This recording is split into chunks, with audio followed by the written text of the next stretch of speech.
I think it's probably important to take time off work to go and do it during the day. Although this piece of advice is probably going to reach more people and they're going to do the same thing. So it's not going to be as empty as you think.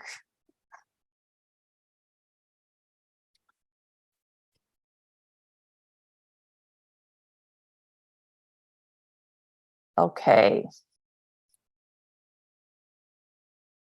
So I see that it's 8 o'clock right now.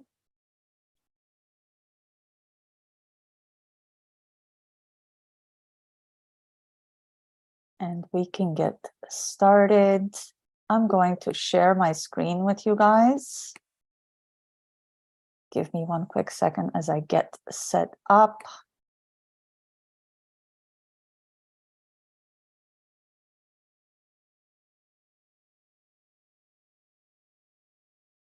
Here we are. All right, everybody, welcome to Golden Health. We are in week 3 of the Thriving Through Nutrition so that we can discuss one of the most important subjects out there related to health. It's the number 2 killer in the world, and that's cancer. So as always, here's me, your facilitator. I ask that you please keep your questions for the end, so that you can get your questions answered, but you can always reach out to me, as I was saying earlier. You can always reach out to me via email. I'll provide answers to your questions. I also ask that you add yourself to the WhatsApp group. I can drop some answers in there. I drop the presentations. You probably have seen. If you're not part of that group, please join. So let's begin. I want to make sure that I cover all the information that I prepared for you guys tonight. I have more slides than I usually do, and I'll try to get through as much as I can and answer as many questions as I can, but we do have a lot to cover. So let's begin. So we're concentrating on the number 2 killer disease, which was on the list that I presented you guys with in week 1. What seniors are afflicted with are heart disease, cognitive decline, diabetes, and cancer. So today's session is going to be all about cancer, because cancer has such a profound impact on seniors' health, especially seniors. So as we age, and we all get to that age, so as we age, our bodies become so much more vulnerable to the development of cancer. There's just added stress, added toxicity from the environment, from the foods that we eat. So as you can imagine, the toxic load reaches a level that actually supports the development of cancer. So the reason that the elderly are at a higher risk is due to that cumulative effect of aging and damage done along the way. So making early detection of this disease is actually crucial. So I want to talk to you about that tonight. In addition to that, cancer and its treatments can be more challenging the older we are, because we are more frail. We don't have that same level of vitality, and our bodies are not as strong as when we're young to deal with something that is so substantial, so profound. So the effects of treatments of cancer actually not only affect us physically, but they also affect us mentally. Depression is very prevalent amongst cancer patients. So let's have a closer look at cancer so that you can understand some of the numbers that I'm referring to. So as I was mentioning earlier, I pulled some numbers from various websites, and I want you to know they are trusted websites. I picked one from the cancer.gov, which is an American one, and Our World in Data. So this is where they have a lot of statistics, and I have some stuff even from Canadian websites as well. But as you could see, checking out these statistics related to cancer, almost half, and I mean 46%, and this is back in 2017, of all people who died from cancer were 70 or older. So as you could see, the older we get, the more this is prevalent. Another 41% were between 50 and 69 years old. So 87% of all cancer victims are older than the age of 50. So for those of you, 50 is not an old age by any means. I mean, we obviously live longer now, but as you can imagine, when you get to the age of 50, and I have family members who are 50, it becomes a little bit more scary, because even in that young an age, you're actually looking at how this number of cancer increases. So the incidence rates for cancer overall climbs steadily as we age, so as age increases. From fewer than 25 cases per 100,000 people in age groups under the age of 20. So imagine there's 100,000 people and only 25 would have cancer or have the risk of having cancer at the age of around 20. That number gets up to 350 people out of the 100,000 people amongst the age of 45 to 49, and to more than 1,000 per 100,000 people at the age of 60 and older. So this is from the cancer.gov, which is an American website. So as you could see, the numbers, as the age increases, the numbers steadily climb. More information about this from the Canadian side of things. Ontario, which is where we are, is actually the second province that has the highest number of cancer patients. So Newfoundland and Labrador obviously is the number one, but Nova Scotia is number 3, but it does become sort of very scary to know that here in Ontario, we have such an incidence of it. And this is from a statistics website. Looking at the canada.ca website, which is the Canadian government website, it actually shows you, and even the Canadian government, and this is back from 2021, and I'm sure the numbers have changed. They have probably increased. Cancer remains the leading cause of death in Canada. So that's the number 1 killer in Canada, where an estimated 2 in 5, so that's almost half Canadians, will be diagnosed with cancer in their lifetime, and about 1 in 4 will die from the disease. So this is back from 2021 when they were reporting this, and they were saying that an estimated 229,200 Canadians will be diagnosed with cancer, and 84,600 will die from cancer. So this was what they were reporting in 2021. So in 2022, 2023, of course, those numbers likely increased. And as you have probably heard as of late, there are some things that have popped up in the cancer world called turbo cancers. And what that refers to is that the cancer actually develops really quickly, hence the word turbo. So it develops very quickly. People find out that they are diagnosed with it, and then what happens, depending on whether it's malignant or not, actually develops that quickly as well. So you have to really be proactive with it, which is one of the things that I'm going to be talking about. But let's go more in depth about what cancer is, so you can understand it from that perspective. The definition of cancer itself is that it's a chronic disease where the body cells start to grow uncontrollably, forming lumps or masses that are called tumors. So you probably have heard that word. These abnormal cells can invade nearby tissues, and that's what is referred to as malignancy. That means it has spread. And in some cases, it spreads to other parts of the body. Sometimes it's nearby, sometimes it's far away. Just to give you an example, my father had 2 cancers. His first cancer was in the lung. He had one of his lungs removed. And then the second cancer, the secondary one, was in the prostate. So it was not that much of a nearby organ that he was afflicted with. So let's talk about how prevalent cancer is, because everybody's wondering, like, what's the likelihood of it? Well, it's actually quite prevalent, especially as we age. In fact, the risk of cancer increases with age, and the significant portion of cancer cases occurs in the senior population. And I showed that to you when we were looking at the statistics. As we age, the prevalence of cancer increases. In fact, it's one of the leading health concerns for older adults. So if you go to the doctor, chances are that you are going to be looking at this, and testing will be done. And the incidence of cancer rises substantially amongst individuals over the age of 65. And I want to emphasize the importance of awareness and early detection. There's nothing more important than that.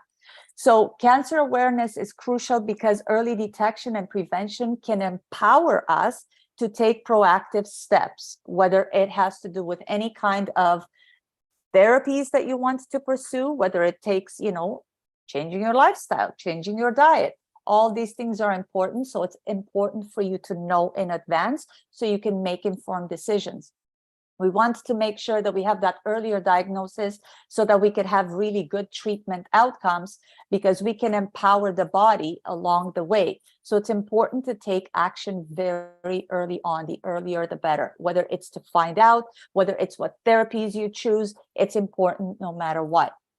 Now, how cancer develops, I'm sure everybody's wondering, because how do you know what's happening inside the body for this cancer to develop? Well, because it has uncontrollable growth of abnormal cells, what happens is that cells start to grow out of control, and it leads to what's called cancer when they undergo genetic changes known as mutations. So the cells are normal, something affects them, whether it's toxicity or stress, and then they start to mutate. So they get broken down, they get misshapen, they're no longer in their natural form.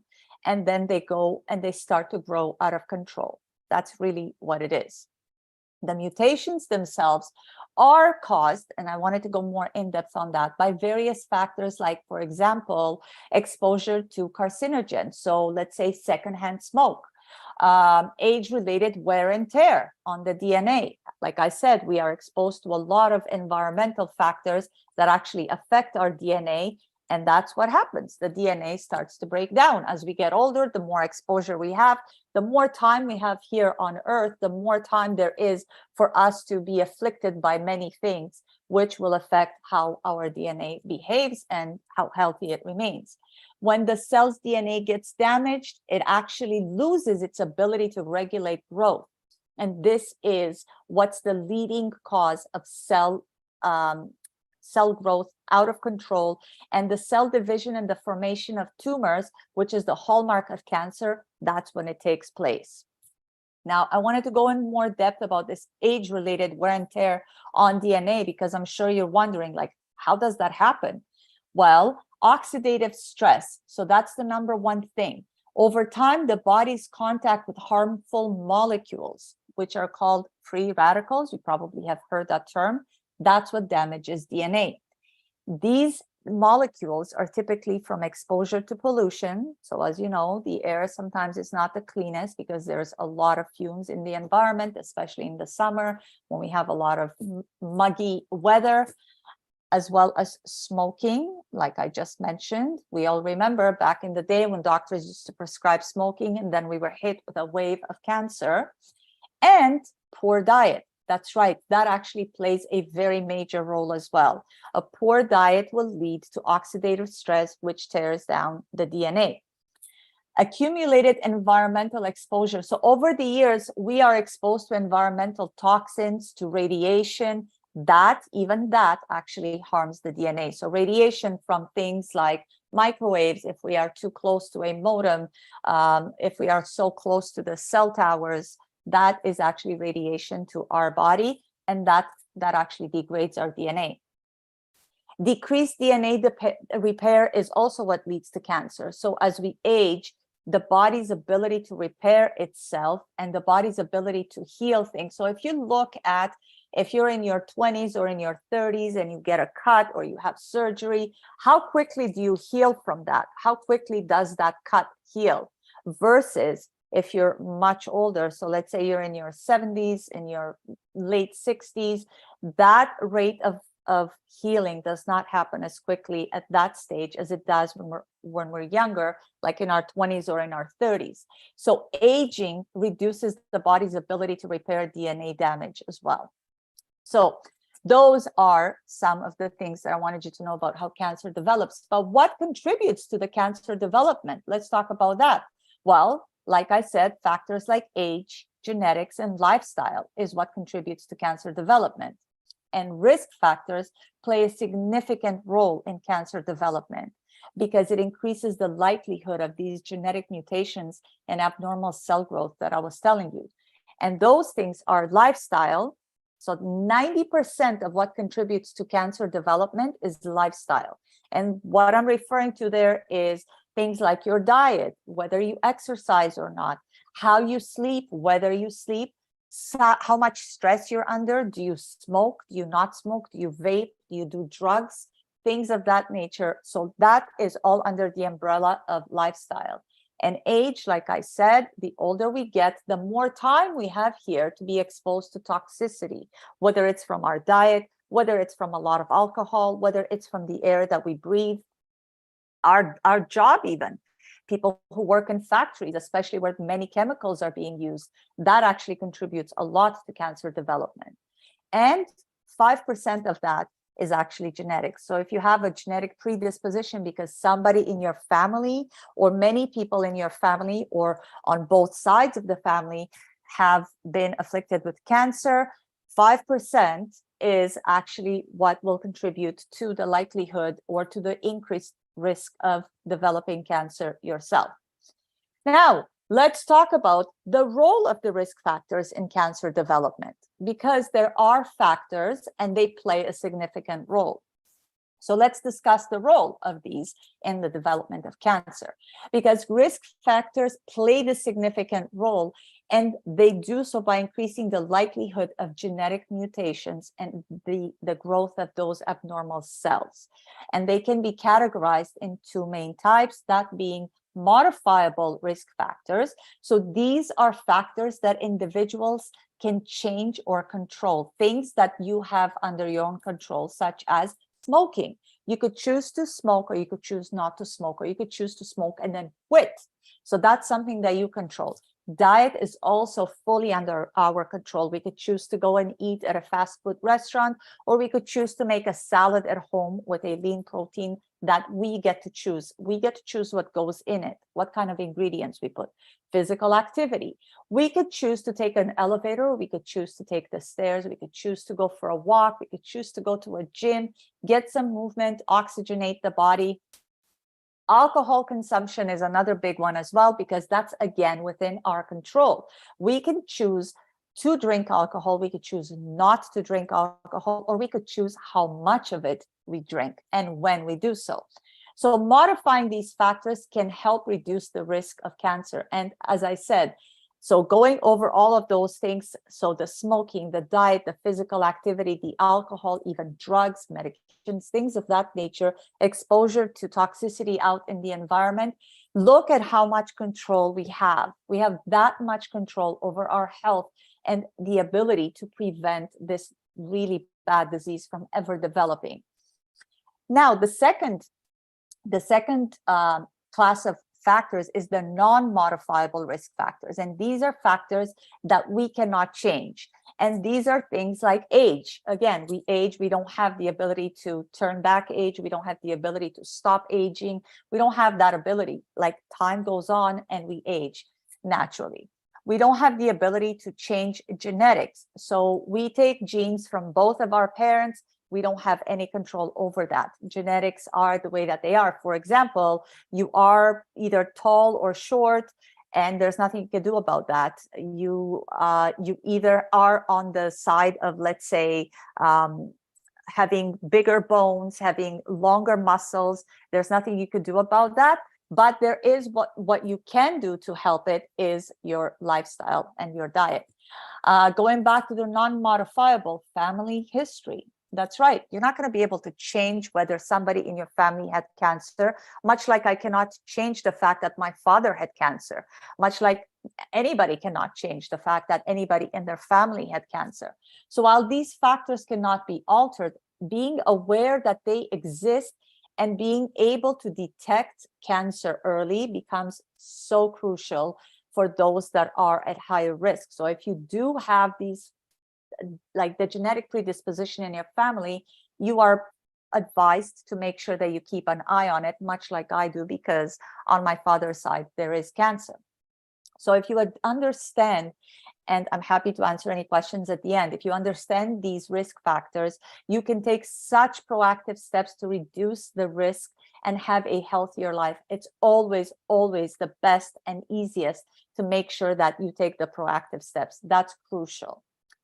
Now let's move on and talk about early detection, much like I was just emphasizing right now. And as Benjamin Franklin said, an ounce of prevention is worth a pound of cure. Nothing is as important as detecting it early, because the earlier you get to it, the earlier you know, the more time you have to address, the more time you have to formulate a plan. So what do you need to know? Well, aging is a significant risk factor, like I've been saying along until now, for those that have the risk of cancer, because over time our cells accumulate genetic changes and DNA damage, like I was mentioning.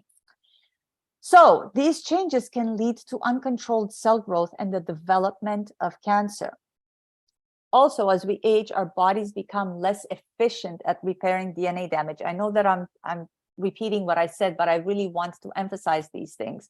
So the longer we live, the more opportunities there are for these changes to occur in our body, making age a prominent factor in cancer development. So that's why it's so important. And for those, I want to really emphasize another point. For those that are younger, right now you are learning the importance of early detection and prevention so that you could start taking an active role in investing in your health, making sure that you get the proper screening, making sure that you talk to your family members to learn if there is a genetic predisposition. If we are in the later stages of life, like let's say we have aged, there is so much you still can do. Remember, I was telling you guys, you have full control over, whether you go to the gym, whether you get movement, whether you smoke, what you eat, how much you sleep, whether you drink alcohol. So there's still a lot we could do. But nevertheless, early detection and prevention are important along that continuum of life at all points, whether you're 20, whether you're 80. So early detection is important because catching cancer in its early stages actually leads to more effective and less aggressive treatment options. So that improves the chance of a successful outcome. And that's important to know.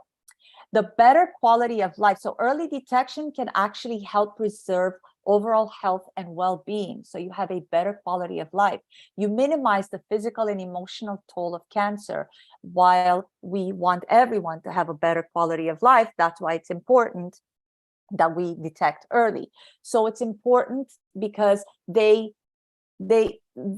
older generation has such a higher risk than the younger generation. So investing early will actually lead to a better quality of life even as we get older. And I'll tell you, I saw my father go through this. And even when I did my internship at a cancer clinic, it was so heartbreaking to see what a toll and what an effect this has on mental health. People think that cancer is a physical thing, but that's not the case at all. The fear that people feel when they have that kind of diagnosis, or when they hear the words precancerous. So precancerous cells means that the cells are now damaged and that it can lead to a full-blown cancer diagnosis. And that takes a lot of toll on the mind because people start to operate from a place of fear. Now, early detection also lowers treatment intensity.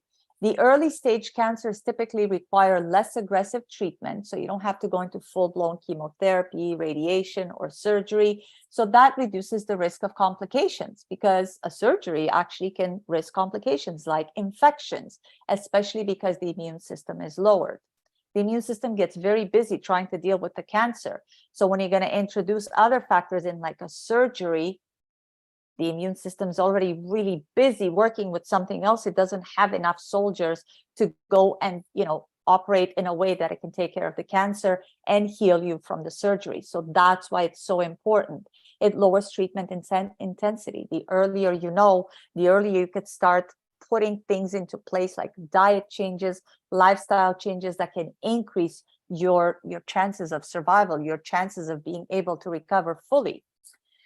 Detecting early and preventing also improves the survival rates. That's right. The sooner cancer is identified, the higher the chances of survival and the better prognosis. And the last thing, and one of the most important for early detection, is prevention. If you address the modifiable risk factors that I just talked about, and I promise you, you will get this presentation dropped into the WhatsApp group so you could have a look at them again. Those factors that we discussed, and you adopt a healthy lifestyle, everybody, including seniors, can reduce their cancer risk. So proactive prevention is so important. I mean, nothing is as important as being proactive about it. Because trust me when I tell you, I watched my father and I watched many patients. When you get to that level and fear takes over and you realize that now You don't have the ability to prevent. Now you have to react. So that's why it's so important. And I cannot emphasize that point enough. Now, let's do some identifying of cancer risk factors. So when you identify the cancer risk factors, you have to ask comprehensive questions. And I really want you guys to do this so that it covers various aspects of your life and your health. So here are some of the best questions to ask. And they are related to personal and family history, lifestyle habits, environmental and occupational exposure. Much like I was saying earlier about the job, there are people who work in places where there's a lot of chemicals being used. You inhale the fumes of those chemicals, or they get on your skin, they get absorbed through the skin, they end up in the blood, they damage, wherever the blood goes, or even the blood cells, and that's what can lead to cancer. Medical and medication history, as well as screening and prevention. So some of the questions that you can ask, and they do cover a wide range of factors that contribute to an individual's cancer risk, are: have you or a close family member ever been diagnosed with cancer? And if so, which types? So for example, for myself, my father had his first cancer was lung cancer.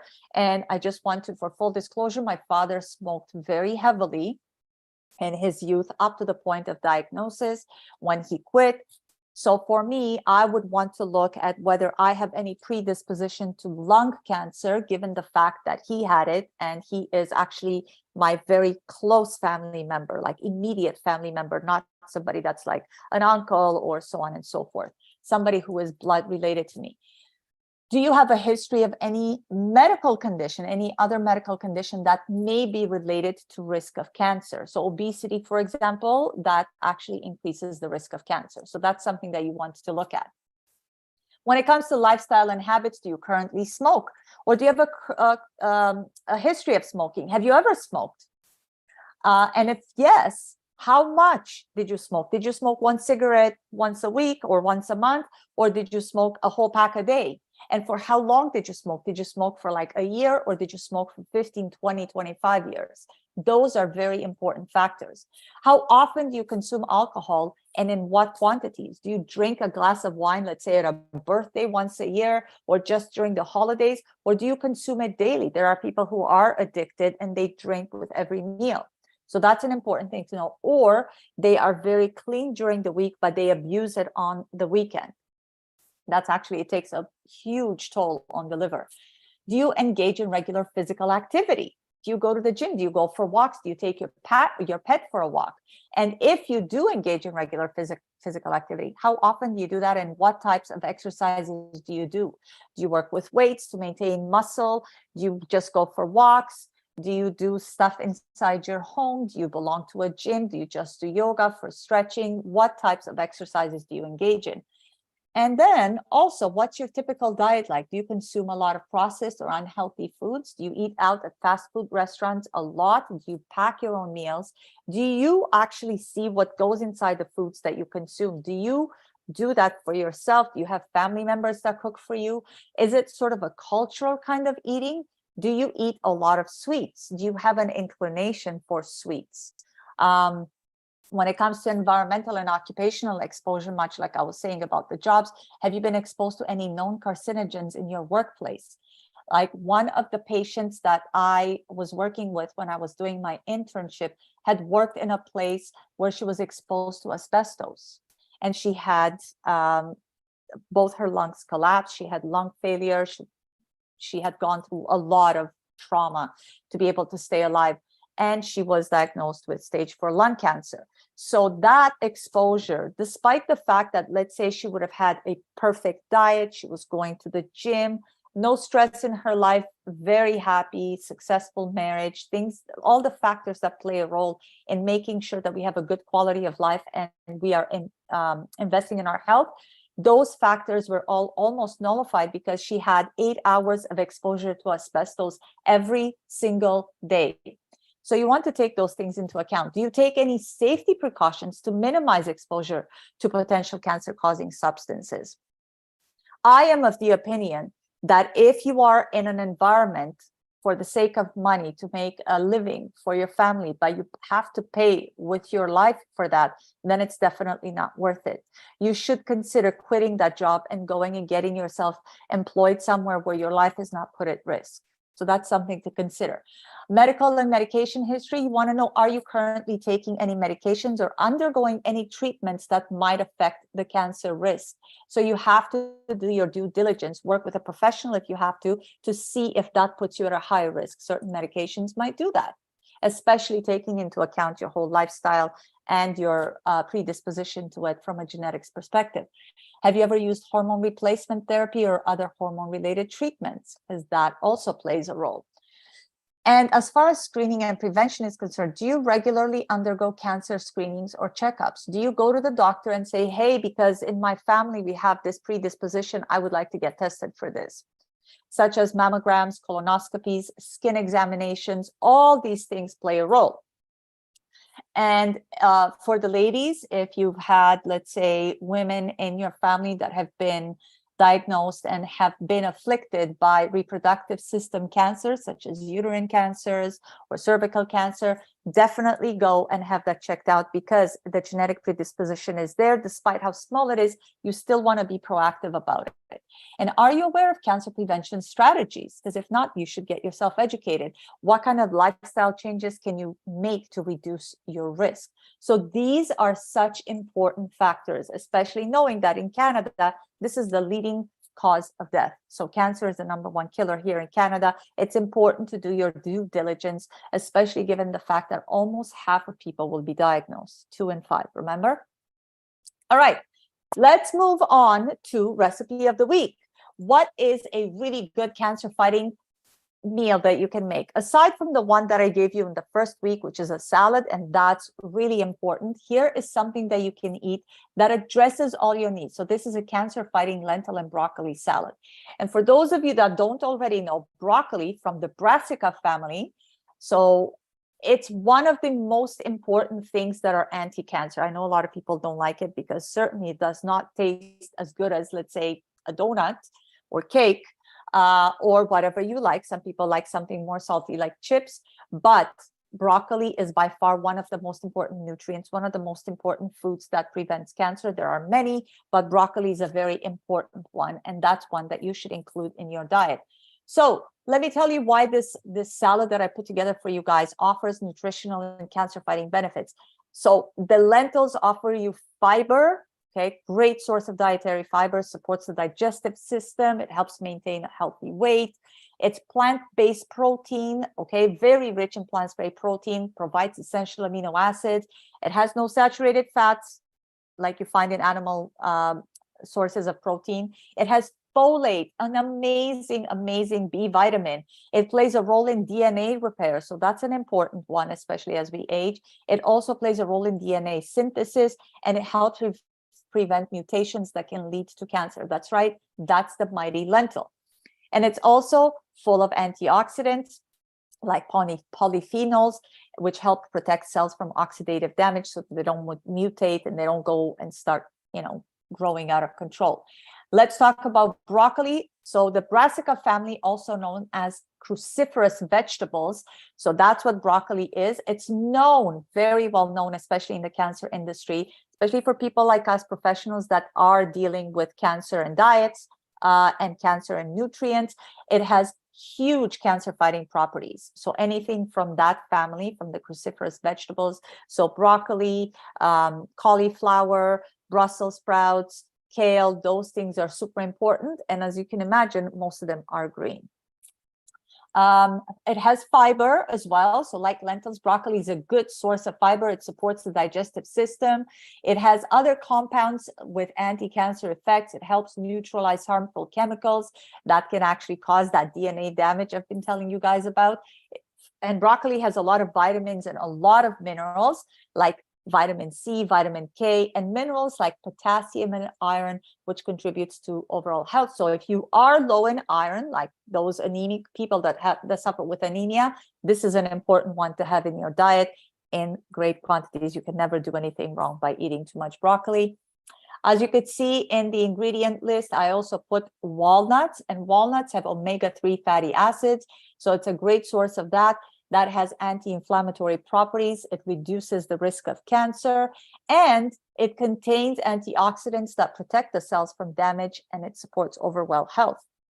As you could see in the ingredients, I also added red bell pepper. It has huge amounts of vitamin C, exceptional high amounts. And if you've ever eaten that, or if you've done your research, you will know that that's a very powerful antioxidant. It helps protect cells from damage, and it also supports the immune system. And like I was mentioning earlier, the immune system is very busy looking for damaged cells throughout our whole lives, because oftentimes, just as an aside, especially because I'm talking about a recipe here, as an aside, a lot of people end up with damaged cells. So what are known as, let's say, cancer cells throughout our whole lives, we never know it, because the immune system and its infinite wisdom and such power that it has, it actually eliminates those cells without you ever even knowing that you had that. So that's why it's important to do everything you can to maintain a really robust immune system, so that you never have to deal with a diagnosis. But if you overwhelm the immune system and it cannot keep up with the amount of cells that you damage, then of course you're going to put yourself at risk. Now, the red pepper also has a lot of vitamin A, the beta carotene. It's converted into vitamin A in the body. So beta carotene converts to vitamin A, which is important for immune function. Again, that immune system.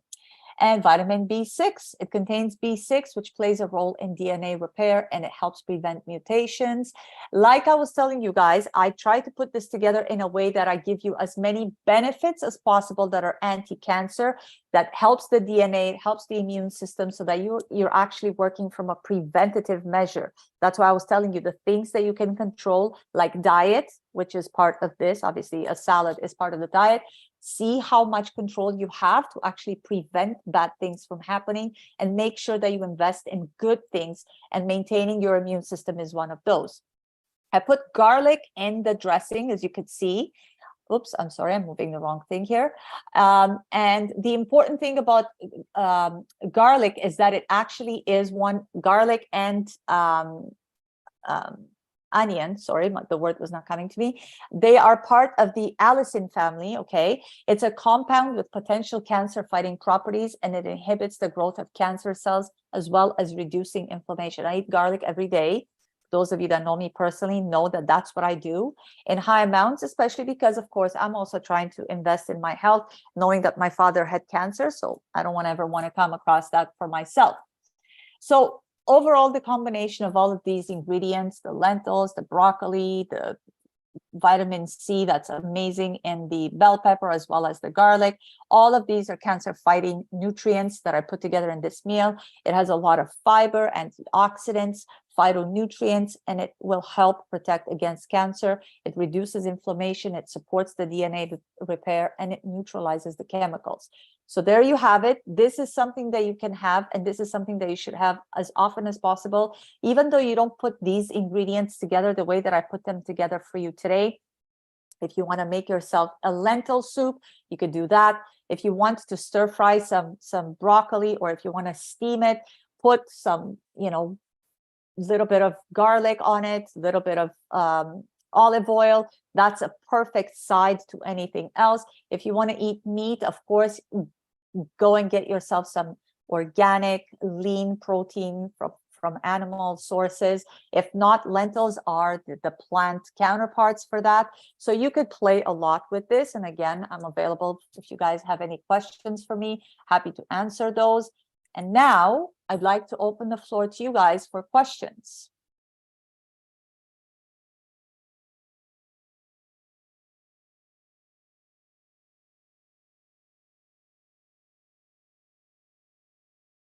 Preeti, I see that you are you're on mute, so please unmute yourself.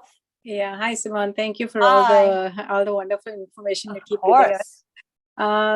This is not really a question. This is like you go through mammograms every 2 years here in Canada, right? So sometimes I wonder, like my family doesn't have any disposition towards cancer or anything. I sometimes wonder about the radiation like every 2 years I'm going there and getting all this radiation into me. Like, how harmful is the Okay. radiation? We already have so much radiation going on around our cell phones and these Very, electrical I mean, like radiation everywhere, and then we go there, very every true. 2 years and get even more doses of radiation. So I was a little concerned about that. Very true. And I'll tell you how I feel. So I'll tell you from my perspective, and in my opinion, if I were you, especially if I would not have any genetic predisposition, I'd be very careful. I perhaps would not even actually go and get any mammogram. So there are certain things that you could. Perfect. That's what I Yes. was wanting to hear. Yeah, that is And exactly what I wanted to hear. Yeah. right. So there are other options that you have available to you, like thermograms. So what Okay. they do is it actually, you go through a process where like they scan, but not with the same radiation like with mammograms. And what happens is they are able to see in areas where there, let's say if there was to be a tumor, a lot of blood goes there, and that would show Mhm. up on the screen. And Okay. it shows up in red. You could actually do a little bit of search on Google. You will see that they have images of this. Okay. So What's it called? The thermogram. thermogram. Okay. And you are able to see whether there is anything that needs to be further investigated. But if I were you, and same in my family, I don't have any predisposition to breast cancer. I would not. And here's why. What happens for those of you that are on watching, what happens is when you do a mammogram, what they do, and this is done in a hospital setting,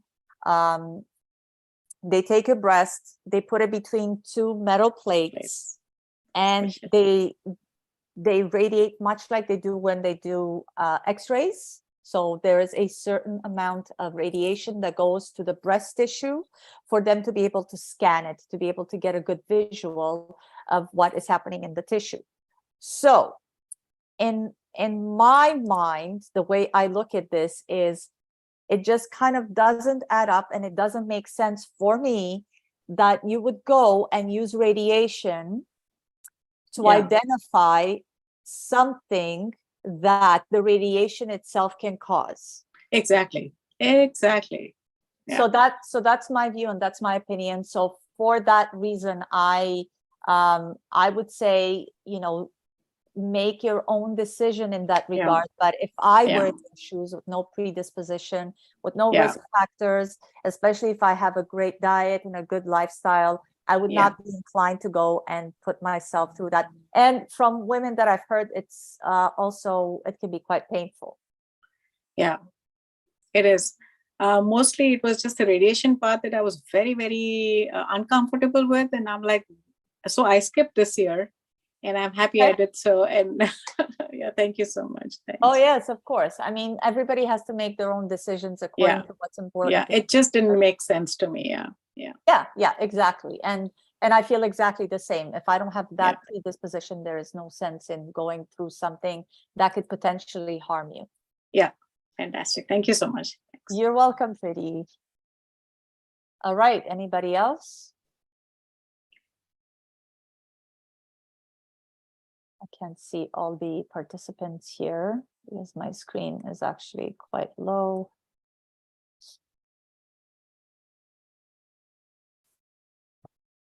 Partha, you have no questions for me today? You are usually very active, and I love the fact that you always have questions.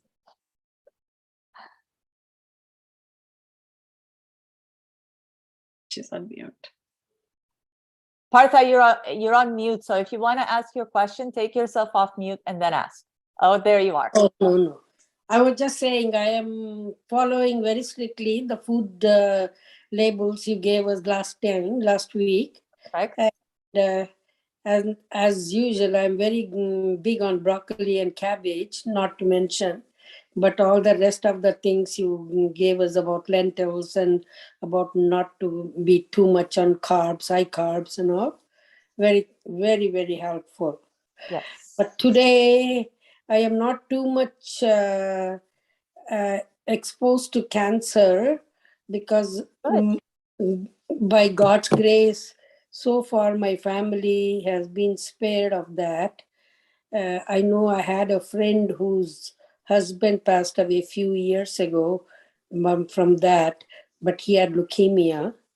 It Okay. was, yeah, it wasn't like other kind of cancers like pancreas, gallbladder, stomach, any of that. So my friend used to tell me what is going on with him. But other than that, she wouldn't talk too much about what he's eating or what he's being told to do. So I know, but in my house we eat a lot of walnuts and macadamian, not macadamian. What is that one? Yeah, I think it is macadamian, big nuts, the big ones. Brazilian, yeah. Brazil nuts, Yeah, maybe? Brazilian, yeah. Brazil nuts, Brazil. because I Yeah. heard they are very good for you. If you're even for diabetics, it is very good. Brazil nuts. Brazil So- nuts, and I'll tell you why that is. And it's important. And if you're not able to get the Brazil nuts, I would recommend you can actually go and get it in supplement form, selenium. So Brazil nuts are very high in selenium. If everybody would take about 200 grams of selenium a day, it's a huge factor in preventing cancer. I So- just take one. I don't know how many grams it would be. I just intake one Brazil nut, about 3 or 4 walnuts, and some. Perfect. Uh, And you I get don't eat cashew nuts, so I don't eat cashews. okay. I mean, cashews are good too. They go rancid much quicker. But what you are getting, Partha, you're getting a lot of fiber and a lot of other nutrients. Correct you. My name is Bharti. Bharti. Okay, I'll call you Bharti. I see that your name the way My it appears on my husband's screen. iPad I'm using. So I didn't change the name. I said it's okay. Let me just go with it. Okay, Bharti. My name is Bharti. Bharti. Okay. So if you are eating the nuts themselves, it's actually a lot better than the supplement. Yeah. Because the supplement, of course, it's in a pill and it's powder and it's Yeah. when you get it from in its natural Yeah. source, which is where the supplement companies take it out of. They take it out of Yeah. foods, they put it in a pill. They But sell I do take, but I also take, glucosamine and B12, B6, and by vitamin D with magnesium. glucosamine. Are you referring to glutamine?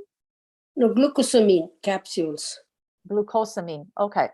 Oil, I think it might be fish oil, but Fish oils, right. and then I take omega-3 capsules too, omega-3.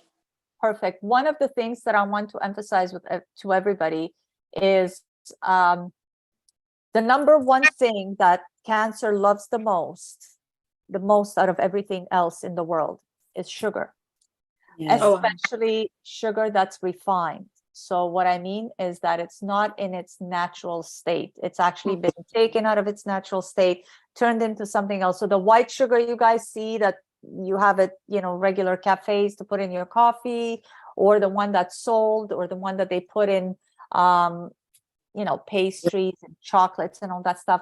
It's so terrible for you. That is probably the number one thing that you should take away from your diet, if anything else. I'm absolutely sugarless in anything I eat. God bless you. That's amazing. That is, if No tea, no coffee. I don't drink tea or coffee, but anything else, I'm not too much fond of sweets to begin with, so I don't eat too much.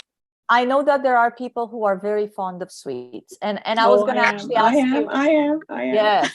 But how many people here during Diwali? How many of you ate lots of sweets? Ah, not me. Preeti. That is. I thought this. Let me send for like 4-5 days, and then I can absolve my sins. So I'm back on track now. Right. I just had a question for you, Simone. Like, I have a wee bit of a thyroid hypothyroidism. So, okay. Yeah. So under that, they keep saying that you're not supposed to have broccoli and cruciferous things, and like cabbage and cauliflower and all. And that's exactly what is needed for combating, cancer and stuff like that. So, how do you kind of manage? What I would recommend to you for a hypothyroid, the number one food for the thyroid is actually iodine, and a lot of people have a iodine deficiency. So what I would recommend is that you either take a iodine supplement, or you could take it straight from foods like sea vegetables. So you could do dulse, you could do seaweed, you could do sea moss. You just need those minerals, and you need the iodine in it. And you have to be careful, work with a professional with that, because the iodine, like how much, you could become very toxic, which is very damaging. So you need to have good dosage of iodine, but iodine is what you need to recalibrate that. So I do keep away from broccoli and stuff like that, or I mean, like, it's not like I'm going to be eating too much of that anyway. So like, it's okay in vegetables like that, is it? Yes, it's okay absolutely. to have. Absolutely. And of course, yes, the nightshade ones typically are the ones that people will tell you to stay away from. So broccoli, eggplant, things like cauliflower, things like that. But I think that the benefit of preventing cancer outweighs Exactly. all of that. I agree with you totally. And another very important factor that I want to emphasize to everybody is, if you are going to buy, so here's the deal. There is a high prevalence of cancer even in people who try to be healthy and eat a lot of vegetables. And here's why. Vegetables are, especially in North America, I know that in other parts of the world is not allowed, but here in North America, they spray the crops of vegetables with a lot of pesticides, a lot of chemicals. So the more vegetables you eat, the more of those pesticides you put in your body. And the more of those pesticides go in your body, the more you damage your cells, you get cell mutations, you damage your DNA, and all those things that I discussed with you guys when I was explaining how cancer happens. So it's more important to invest in a really good quality organic vegetable, whatever vegetables you buy, and you will get more nutrients out of it than their counterparts that are non-organic, and they actually provide you with more of the pesticides. In fact, just to give you guys an idea, and you could go ahead and check this, there was a study done where they took sprayed strawberries, and berries are amazing. And what they did is they took the strawberries, they put them through a press, they turned them into liquid. And then what they did is they found that the amount of pesticides in that liquid, so the liquefied strawberries, had so much pesticides that they could actually use that liquid to spray the crops to prevent. Oh dear. Go ahead. Yes. So they are so heavily sprayed, and all those chemicals end up in the body. They do damage your cells, damage your DNA. So imagine, this is why when I was saying earlier, the older you are, the more time you have to eat. The more you eat, the more of these, chemicals you eat and you put in your body over year after year after year after year, every day as you eat, which is also why it's important to fast once in a while. Yeah, of course. Take a break from eating. So the more of that you take in, the more the higher the risk, the more you put your body at risk of, getting your DNA damaged and getting your cells mutated. And then they go out of, what happens is when those mutations happen, the mechanism of the cell reproduction, so the cells that divide and multiply, that mechanism breaks down, and then it starts to multiply really, really, really, really fast. And then that's how you end up with a tumor. So it's important. Or sometimes what happens is you get an ulceration, like for example in stomach cancer. That doesn't necessarily have to be a growth, but what happens is that the tissue becomes degraded, like it just starts to eat away. It's damaged, it's mutated, it's broken down. And that in itself can also be cancerous. So it's not necessarily always a tumor or a growth. Definitely not. So yes, and I highly recommend that when you do your research, you work with a professional when you get tested, even if you are at a higher predisposition because genetically you have that in your family.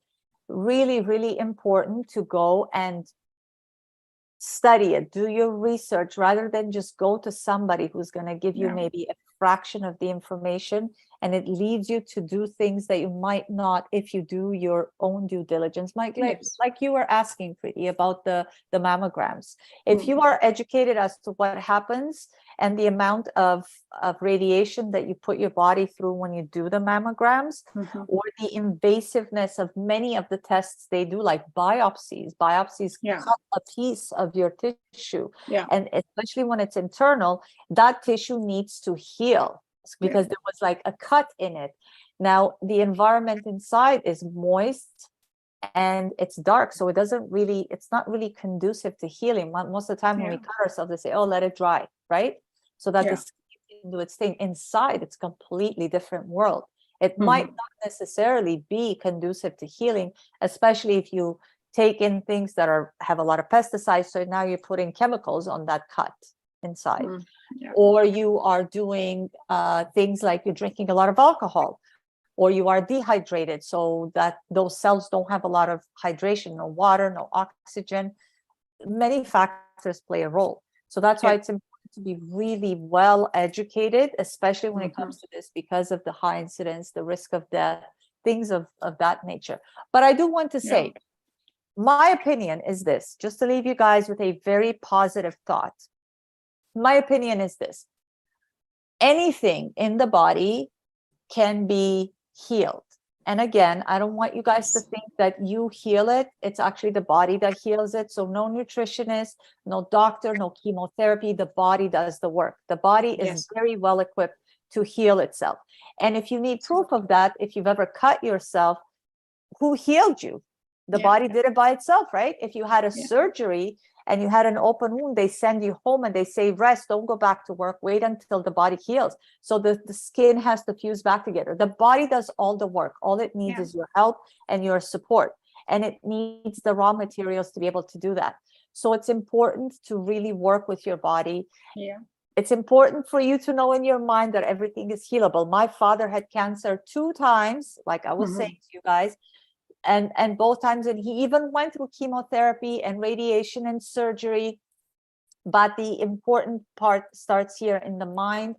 And if you help the body, even if you're going to go through chemotherapy, which is very damaging, that's why people get weak, they lose their hair. Even if you go through radiation, if the body is always equipped to be strong through what you eat, through exercise, so you could get lots of oxygen. And by the way, cancer cannot survive and it cannot thrive if there is no oxygen. So oxygen is so important. Like oxygen, once there's oxygen, the cancer dies. So if you have good nutrition, if you get lots of oxygen, which is why it's important to work out or to get some sort of movement, and if you have a good lifestyle, if you get lots of sleep, you produce melatonin, which is an antioxidant, all those factors will actually help you. So even if you do go down the path of doing things that are not necessarily the best, and you could study the rates of survival for those that do chemotherapy and radiation, you could still do so much. So those modifiable factors can actually help keep your body stronger, so that even if you do take chemotherapy, your body is strong enough to take that, so that it doesn't affect you as it would if somebody didn't have a good diet, if somebody didn't get the movement. So those are all important factors. And remember, no matter what disease you're afflicted with, the body has an amazing capacity for healing. To heal itself. Absolutely. Yes. I agree. Okay, everybody. Well, thank you so much for joining me tonight. What time is it right now? It's about 9 o'clock. I'm happy to answer more questions if anybody has any. If another question comes to you, please put it in the WhatsApp group. And if you haven't added yourself, let me know. I could send the link. And I will put this presentation for you guys in there so you could have a look at it again. And if while you're looking at it, you have another question that pops in your mind, let me know. I'm happy to answer it. Let me give you guys quickly a preview of this is my information. I put my phone number there. You have my email address. You have my Simone, maybe you could put some more salads for us, salad recipes for us. Oh, salad. Yes. Yes, and you can be so creative with salad. Yeah, but then it's so good to have something ready-made, like, oh, Simone said it's okay. It's going to be good, let's make it. Absolutely. Every day. Remember what I told you in week 1, every day have a salad, every single day. Don't let a day go by that you don't have a salad. And play around with the ingredients. Sometimes you want to put spinach, Sometimes you want to put a spring mix. Sometimes you want to put kale. But remember to get organic as much as you can so that you're not going to introduce those chemicals into the body. Okay. Simone, one small question I have. Yes, of course. If you are a diabetic with BP, are you okay to eat grapefruit? Are you on medication? Yeah. Okay, so typically that interferes with medication. So instead of grapefruit, I would have orange. Or it's better to have the most important thing to have, especially if you have predisposition to cancer, but any disease really, for anything, even if you just want to maintain good health and you don't have any disease, you don't have any diagnosis. Berries are very important. They don't have a lot of sugar. They are dark and they have a lot of color, so they have a lot of antioxidants, very, very low in sugar. And think about it, blackberries, raspberries, strawberries, they're not sweet at all. They're actually a little sour. So there's not a lot of sugar in them. They are the best fruits to have. In fact, if you can eliminate all other fruits and eat berries, you are winning. You are preventing cancer. You're addressing your diabetes. You're doing so much good for yourself. And since I don't eat any sweets too much and I don't take any sugar, but I love sugarcane juice. So whenever I go to the mall, I feel like having sugarcane juice with some ginger and some little bit spice, allspice, they make it really good. But is it good for me or not? I would say no if you could stay away from it. But if you want to indulge in it, very seldom. If you do that every week or if you do that every day, that's not good. But if you want to do it every once in a while, like once a year, once in 3 months, 4 months. Say again? Once in 3 to 4 months. Once every 3-4 months is okay. Yes. Oh, thank you. Especially if you have a really good diet and a really good lifestyle the rest of the time. The body's forgiving. Okay, I always look at it and I go, no, Bharti, don't go near that, Well, remember, berries are your friends. So berries. The body is forgiving. That's why I had all those sweets, and now I'm not going to have any more. I have it once a year. I know. And now the holidays, more people are going to be. And now Christmas is coming, Yes. It's coming. So it's really another kind of sweets, pastries and cupcakes and whatnot. Cakes, of course. So no, I stay away from all that. I don't like pastries and cakes anyway. Good. So I am pretty good with all these things, but juice, some of the juices I like, orange juice, grapefruit juice, sugar cane juice, all these ones.